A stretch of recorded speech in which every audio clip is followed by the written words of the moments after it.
how all religions in our country propose the idea of non-violence and can be encapsulated in the phrase "Daro mat, darao mat." Speaker sir, as I said in my speech, there is an atmosphere of fear. Dar ka mahol hai Hindustan mein, and that fear has pervaded every aspect of our country. My friends are smiling, but they are also scared.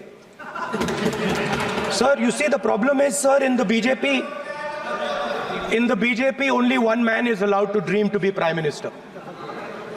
If the Defense Minister decides he wants to be Prime Minister, there's a big problem. There is fear. So this fear has been spread throughout the country, and the question I was asking myself was, why is this fear spreading so deeply? Why is it that my friends in the BJP are terrified, the ministers are terrified, the farmers of India are terrified, workers, youngsters? एक जवाब मैं propose करता हूं आज।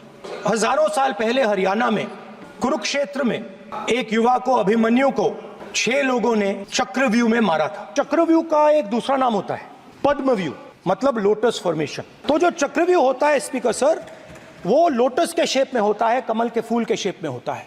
21वीं सदी में sir एक नया चक्रव्यूह तैयार हुआ है स्पीकर सर, वो भी लोटस की शेप में है सर, और उसका चिन्ह प्रधानमंत्री जी अपनी छाती पर लगा के चलते हैं। चक्रव्यूह में हजारों लोग होते हैं सर, मगर उसके बिल्कुल सेंटर में 6 लोग कंट्रोल करते हैं।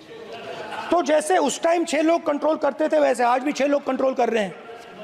चक्रव्यूह को नरेंद्र मोदी जी, अमित शाह जी, मोहन भगवत जी, अजीत दोवल जी, अंबानी और अदानी जी कंट्रोल कर रहे हैं। द चक्रव्यूह that has captured India has 3 forces behind it. First is the idea of monopoly capital, that 2 people should be allowed to own the entire Indian wealth. So one element of the Chakravyu is coming from the concentration of financial power. The second element is the institutions, the agencies, CBI, ED, Income Tax Department of this nation, and the third is the political executive. Speaker sir, these 3 together are at the heart of the Chakravyu, and they have devastated this country. Speaker sir, my expectation was that this budget would weaken the power of this Chakravyu, that this budget would help the farmers of this country, would help the youth of this country, would help the laborers, the small businesses of this country. But what I have seen is that this budget, the sole aim of this budget, iski jo niyat hai, it is to strengthen the framework of big business, monopoly business, the framework of a political monopoly that destroys the democratic structure, and finally the framework of what one can call the deep state or the agencies. And the result of this has been, पहला काम इस चक्रव्यूह ने क्या किया? जो हिंदुस्तान को रोजगार देते हैं, स्मॉल एंड मीडियम बिजनेसेस हैं, जो करोड़ों युवाओं को रोजगार देते थे, उन पर इस चक्रव्यूह ने आक्रमण किया। कैसे किया? नोटबंदी, जीएसटी और टैक्स टेररिज्म। आप लोग आतंकवाद की बात करते हो, पूरे देश में अगर कोई भी व्यक्ति छोटा बिजनेस चलाता है तो रात को उसको फोन कॉल आता है इनकम टैक्स डिपार्टमेंट से, जीएसटी से, और टैक्स टेररिज्म का वो शिकार बनता है। इस टैक्स टेररिज्म को रोकने के लिए बजट में आपने कुछ नहीं किया है। तो टैक्स टेररिज्म के कारण, और ये जो आपकी नीतियां हैं, जो आपने कोविड के समय बड़े बिजनेसेस की मदद की और जो स्मॉल एंड मीडियम बिजनेसेस थे उनको खत्म किया, उसके कारण आज हिंदुस्तान के युवाओं को रोजगार नहीं मिल सकता है। एक युवा को रोजगार नहीं मिल सकता है। बजट में आपने इंटर्नशिप प्रोग्राम की बात करी, और ये शायद एक मजाक है, क्योंकि आपने कहा कि ये इंटर्नशिप प्रोग्राम सिर्फ हिंदुस्तान की 500 सबसे बड़ी कंपनियों में होगा, और 99% जो हमारे युवा हैं उनको इस इंटर्नशिप प्रोग्राम से कुछ लेना देना नहीं, कोई फायदा नहीं होने वाला है। तो आपने पहले टांग तोड़ दी और उसके ऊपर आप बैंडेड लगाने की कोशिश कर रहे हैं। मेन मुद्दा आज युवाओं का एग्जाम पेपर लीक है। जहां भी हम जाते हैं, आपने बेरोजगारी बेरोजगारी का चक्रव्यूह बना दिया इनके लिए, और जहां भी हम जाते हैं वो कहते हैं देखिए बेरोजगारी है मगर पेपर लीक भी होता है। तो आपने एक साइड पेपर लीक चक्रव्यूह, दूसरी साइड बेरोजगारी चक्रव्यूह। पेपर लीक मैं आपको बताता हूं 10 साल में 70 बार हुआ है, अगर आप जानना चाहते हैं। अगर आप जानना चाहते हैं 10 साल में 70 बार हुआ है। पेपर लीक के बारे में फाइनेंस मिनिस्टर ने बजट में एक शब्द नहीं कहा है। युवाओं के लिए पेपर लीक सबसे जरूरी मुद्दा है, उन्होंने एक शब्द नहीं कहा है पेपर लीक के बारे में। और उल्टा जो एजुकेशन बजट में पैसा देना चाहिए था वो आपने 20 साल में सबसे कम पैसा दिया है। 2.5% of budget is gone to education. दूसरी तरफ पहली बार सेना के जवानों को आपने अग्निवीर के चक्रव्यूह में फंसाया। इस बजट में अग्निवीरों के पेंशन के लिए 1 रुपया नहीं है। आप अपने आप को देशभक्त कहते हो, मगर जब अग्निवीरों की मदद करने की बात आती है, जवानों को पैसा देने की बात आती है, तो बजट में आपको 1 रुपया नहीं दिखाई देता। उनकी पेंशन के लिए 1 रुपया आपने नहीं दिया, उनको आपने अग्निवीर के चक्रव्यूह में फंसाया। उसके बाद सर जो अन्नदाता हैं वो चक्रव्यूह से निकलने के लिए, आपके चक्रव्यूह से निकलने के लिए जो आपने बनाया 3 काले कानून, जमीन अधिग्रहण बिल को आपने कमजोर किया, उनको आप सही दाम नहीं देते हो।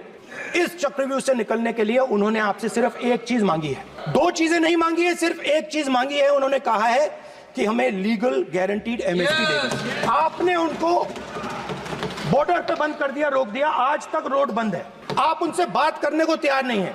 वो यहां आए, मुझसे मिलने आए, आप उनको अंदर नहीं आने दे रहे थे। तो मैं आपको फैक्ट बताता हूं, फिर आप मुझे करेक्ट कर दीजिए। स्पीकर सर हुआ क्या, वहां पे सर मुझसे मिलने एक फार्मर का डेलीगेशन आया, मुझे बताया गया कि फार्मर के डेलीगेशन को अंदर नहीं आने देंगे। फैक्ट यह है कि जब मैं मीडिया के साथ वहां गया तब दरवाजे पार्लियामेंट के, संसद के उनके लिए खुले, उससे पहले वो बंद थे। ठीक है, और ये आप उनसे भी पूछ लीजिए सर। हमारा एक्सपेक्टेशन था कि जो अन्नदाता है, जो सरकार से सिर्फ एक चीज मांग रहा है, लीगल गारंटीड एमएसपी, ये इतना बड़ा काम नहीं है।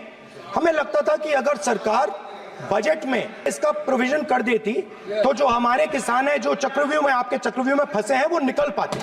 ये हमारी थिंकिंग थी, मगर आपने नहीं किया। तो मैं यहां इंडिया गठबंधन के तरफ से गारंटी देता हूं कि हम ये काम करके दिखा देंगे।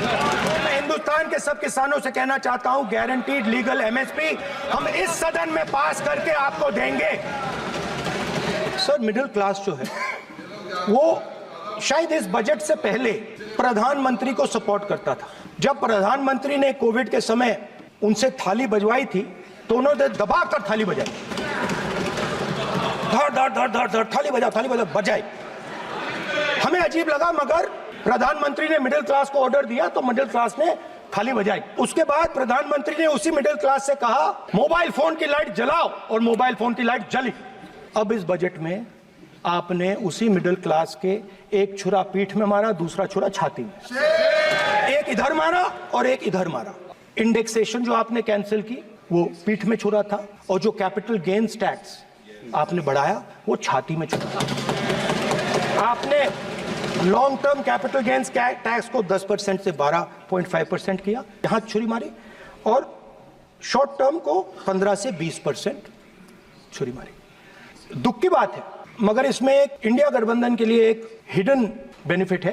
मिडिल क्लास अब आपको छोड़ने जा रही है और इस साइड आ रही है। तो मेरा कहना है, जहां भी आपको मौका मिलता है आप चक्रव्यूह बना देते हो। एक चांस मिलता है आप चक्रव्यूह बना देते हो, हम चक्रव्यूह तोड़ने का काम करते हैं।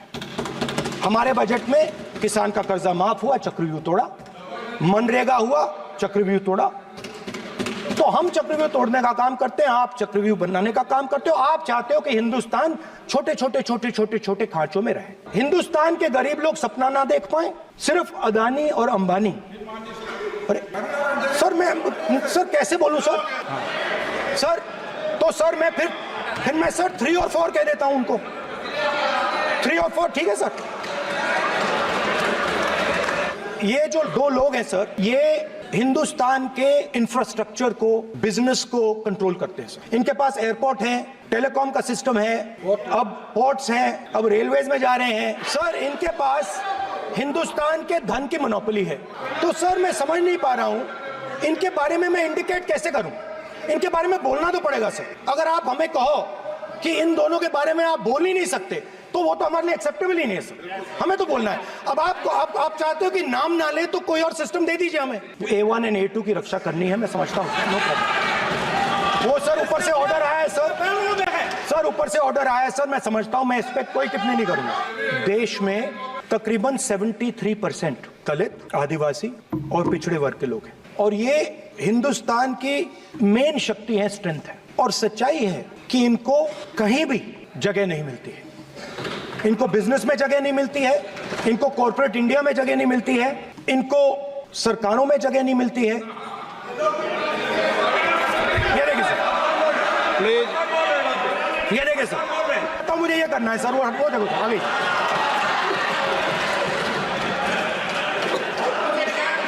क्या डर रहे हैं सर फोटो से? शिव जी के फोटो से डरते हैं सर, इस फोटो से डरते हैं। अभी पोस्टर नहीं आने दूंगा, गलत तरीका है, नहीं आने देंगे, पोस्टर नहीं लगाने देंगे सदन में। सर ये जो बजट का जो हलवा है सर, ये बट रहा है, और इस फोटो में सर मुझे एक ओबीसी अफसर नहीं दिख रहा, एक आदिवासी अफसर नहीं दिख रहा, एक दलित अफसर नहीं दिख रहा है मुझे। ये हो क्या रहा है सर? सर देश का हलवा बट रहा है सर, और इसमें 73% का एक है ही नहीं सर। ये आप लोग हलवा खा रहे हो और बाकी देश को हलवा मिल ही नहीं रहा है। 20 अफसरों ने हिंदुस्तान का बजट तैयार किया है, मतलब हिंदुस्तान का जो हलवा है 20 लोगों ने बांटने का काम किया है। अब स्पीकर सर, उन 20 लोगों में से 90% लोगों में से 90% लोगों में से सिर्फ 2 हैं, एक माइनॉरिटी और एक ओबीसी, और इस फोटो में एक भी नहीं है। मतलब फोटो में आपने पीछे कर दिया, फोटो में तो आने नहीं दिया आपने, कोई नहीं आ सकता। और मैं चाहता था कि बजट में जाति जनगणना की बात उठे, जो पूरा देश चाहता है। 90% हिंदुस्तान जाति, 95% जाति जनगणना चाहता है। कौन चाहते हैं? दलित चाहते हैं, आदिवासी चाहते हैं, पिछड़ा वर्ग चाहता है, गरीब जनरल कास्ट के लोग चाहते हैं, माइनॉरिटी चाहते हैं, सब चाहते हैं, क्योंकि सब लोगों को यह पता लगाना है कि हमारी भागीदारी कितनी है, हमारी हिस्सेदारी कितनी है। मगर सर मैं देख रहा हूं सर, सरकार हलवा बांटती जाती है, और बांटता कौन है? वही 2-3% लोग, और बंटता किसको है? वही 2-3% लोग, और बाकी हिंदुस्तान 90% हिंदुस्तान देख। फाइनेंस मिनिस्टर मुस्कुरा रही है, कमाल की बात है। ये हंसने की चीज नहीं है मैडम, ये हंसने की बात नहीं है, ये जाति जनगणना है, ये जाति जनगणना है। इससे देश बदल जाएगा। जो पद्मव्यूह वाले हैं, उसको चक्रव्यूह को पद्मव्यूह भी कहा जाता है सर। जो पद्मव्यूह वाले हैं, इनको गलतफहमी है, ये सोचते हैं कि देश के युवा, देश के पिछड़े लोग अभिमन्यु हैं। देश के पिछड़े लोग अभिमन्यु नहीं है, अर्जुन है। और वो जो आपका चक्रव्यूह है, उसको फोड़ के फेंक देंगे, फेंकने वाले हैं। पहला कदम इंडिया गठबंधन ने ले लिया, आपके प्रधानमंत्री की कॉन्फिडेंस को हमने उड़ा दिया। मतलब आपके प्रधानमंत्री भाषण में आ ही नहीं पा रहे हैं, और मैं आपको एडवांस में बता देता हूं, मेरे भाषण में कभी नहीं आएंगे। तो जो पद्मव्यूह वाले लोग हैं सर, जो कमल फॉर्मेशन वाले लोग हैं, उनको हिंदुस्तान का नेचर नहीं समझ आया। हिंसा, नफरत हिंदुस्तान का नेचर नहीं है, चक्रव्यूह हिंदुस्तान का नेचर नहीं है। हिंदुस्तान का नेचर अलग है।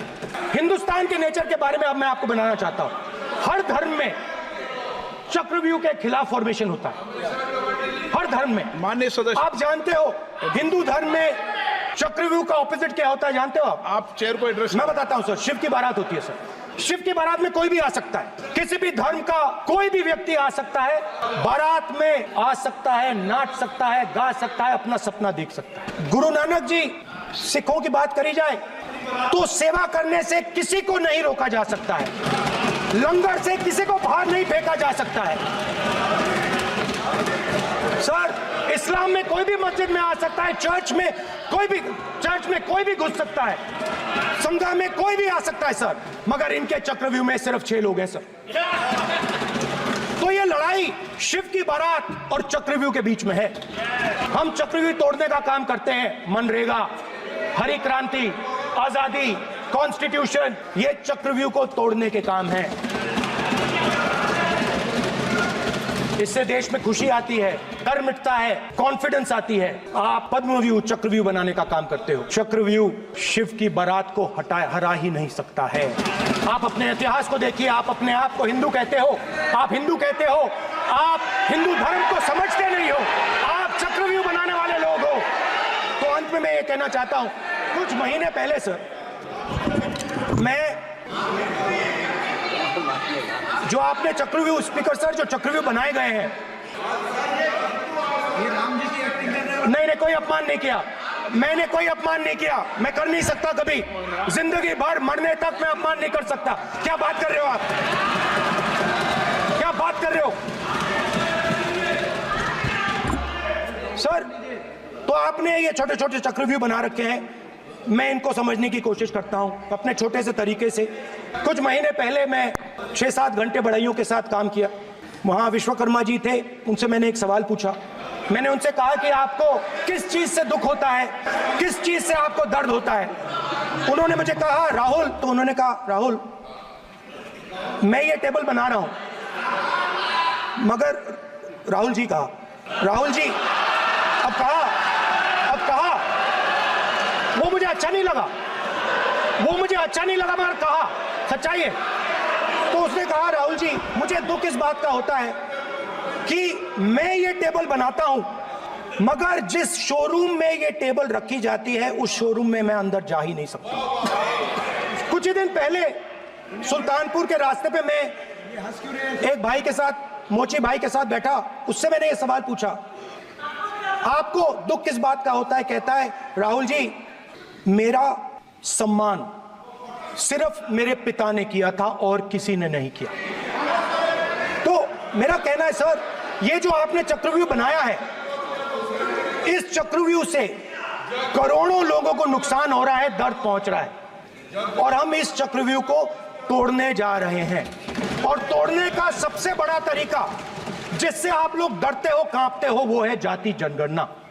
और जैसे मैंने कहा था कि इंडिया गठबंधन गारंटीड लीगल एमएसपी इस सदन में पास करेगी, वैसे ही मैं कह रहा हूं, आपको अच्छा लगे ना लगे, जाति जनगणना इस हाउस में, इस सदन में पास करके हम आपको दिखाएंगे।